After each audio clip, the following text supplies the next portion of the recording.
لا حول ولا قوة إلا بالله العلي العظيم. أعوذ بالله السميع العليم من الشيطان اللعين الرجيم. بسم الله الرحمن الرحيم.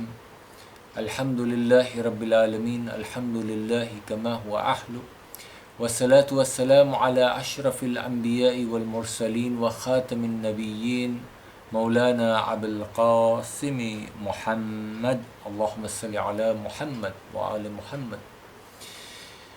Today being the 20th day of Mahe Mubarak Ramadan, and as a tribute to Ameerul Momeneen Ali ibn Abi Talib salawatullahi wa salamu alayk, Allahumma salli ala Muhammad wa ala Muhammad, whose shahadat we are in the process of commemorating. We continue with gifts from Ameerul Momeneen, again from the book Tuhaful Uqul, in which is recorded 400 sayings or advices that Ameerul Momeneen gave in one sitting. Now, for us to listen to a few minutes of advice is difficult. Ameerul Momeneen set his companions down and gave them 400 words of advice in one sitting. These advices are also recorded in the book Al-Khisal, which is a book of narratives and ahadith, authentic narratives that have been collected by Sheikh Sudduk. I'm going to pick just a few, since all of us, especially in this time of COVID, have got the scare or the worry or the concern of our day-to-day risk, our earnings, our needs, our provisions. Ameerul Momeneen says, seek Allah's forgiveness very frequently, do istighfar very frequently, because it brings about earnings. Ajib. If one were to ponder on this hadith on its own, it opens up a door that many a times our acts, our thoughts, those things that constitute sins, which are maybe not very apparent. If I steal or if I backbite or if I lie, those are apparent sins that I know of. But there may be very many small hidden sins that I'm doing in my mind, in words that I don't give any value to, in acts that I don't give any value to. To seek forgiveness repeatedly removes those things that are stopping me from earning my daily sustenance. Another riwayah from Ameerul Momeneen says, anyone who has a need from Allah subhanahu wa ta'ala, which again all of us have a need from Allah subhanahu wa ta'ala, we are all dependent on Allah subhanahu wa ta'ala for everything, absolutely everything. So he says, anyone who has a need from Allah subhanahu wa ta'ala should choose one of 3 hours. One is on Fridays. There's an hour in the day of Friday in which any need that is asked from Allah subhanahu wa ta'ala is immediately accepted. One is in the midday, in the middle of the day, when the wind blows, the portals of the heavens are open, mercy is descended and the birds are singing. So in the middle of the day, midday, the time when we're the most busiest, and it becomes very difficult to even separate ourselves from our dunya to sit on the musalla for the dhuhr prayers, Ameerul Momeneen says this is the best time to ask from Allah subhanahu wa ta'ala. There's an hour in the middle of the day in which the portals of heavens are opened and the winds are blowing and the birds are singing and mercy is descended. And this is the time one should seek their needs from Allah subhanahu wa ta'ala. And one is the last hour of the night when dawn merges. We keep hearing this from the pulpits. The hour from the time of Fajr to sunrise. So important to seek your earnings, your rizq, your needs from Allah subhanahu wa ta'ala, for this is the time when Allah subhanahu wa ta'ala is there giving away, and unfortunately it's the most difficult time for me to be asking from Him. In this hour, Ameerul Momeneen says, 2 angels are shouting. 2 angels are shouting on behalf of Allah subhanahu wa ta'ala. Is there a repentant to be accepted? Is there anybody to do tawbah to Allah subhanahu wa ta'ala and get forgiven? Is there a beggar to be given? We are all beggars of Allah subhanahu wa ta'ala. These angels are asking, is there anybody who wants to be given? Ask from Allah. Is there a seeker of forgiveness to be forgiven? Is there a seeker of a need so that his need may be fulfilled? This hour of dawn or pre-dawn, 1 hour, so important, and it is the time when the most beautiful sleep comes to us. Ameerul Momeneen says, respond to the callers of Allah and seek earnings in the time between dawn and sunrise. This is another riwayah again that follows another piece of advice following the first one. This is the hour in which the callers are calling out on behalf of Allah subhanahu wa ta'ala. So Ameerul Momeneen says, respond to the callers. How do I respond?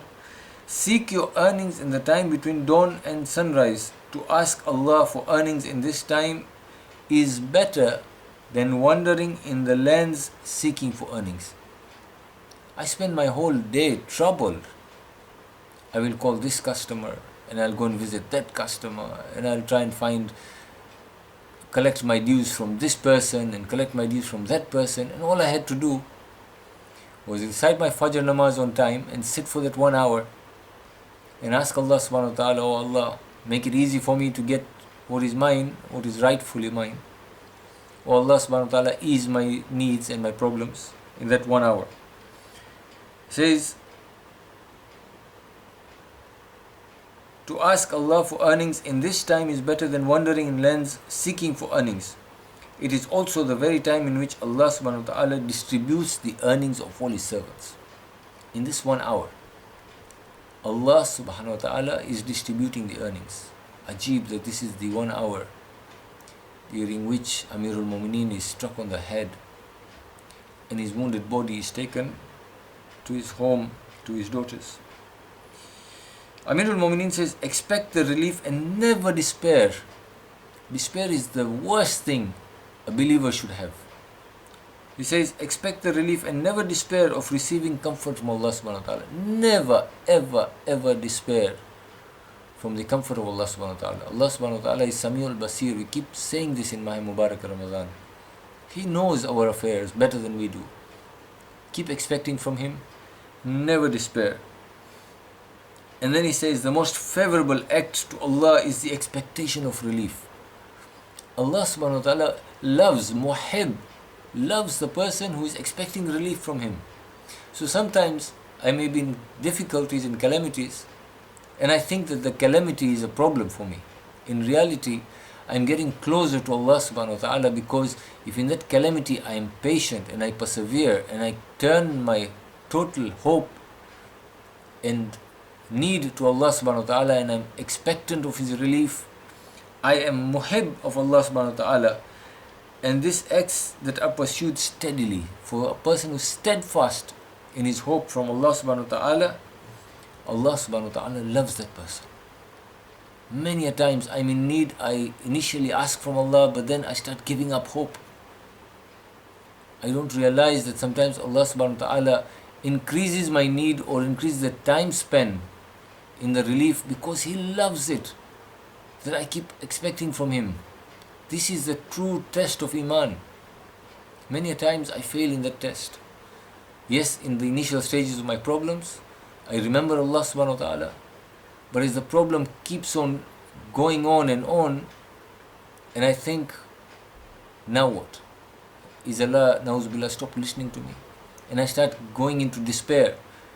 And I miss the chance of getting very close to Allah subhanahu wa ta'ala. Allah loves those who expect relief from Him. The last one, Ameerul Momeneen says, depend upon Allah after performing the 2 rakah of the Fajr prayer. The demands are settled during that prayer. Once again, the chain of narrations that I've taken for this session today are all focused on the Fajr prayer. If I am truly a servant of Allah subhanahu wa ta'ala, if truly I believe in Allah subhanahu wa ta'ala and the Day of Judgment, if I have truly understood the purpose of my life, if I am in obedience to Allah subhanahu wa ta'ala because I love Allah subhanahu wa ta'ala. Ameerul Momeneen says, I do not love Him because of the tama of Jannah or the fear of hell.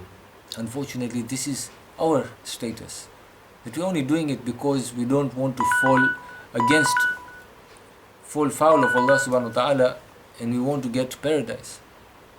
But Ameerul Momeneen says, no, I don't love Allah subhanahu wa ta'ala.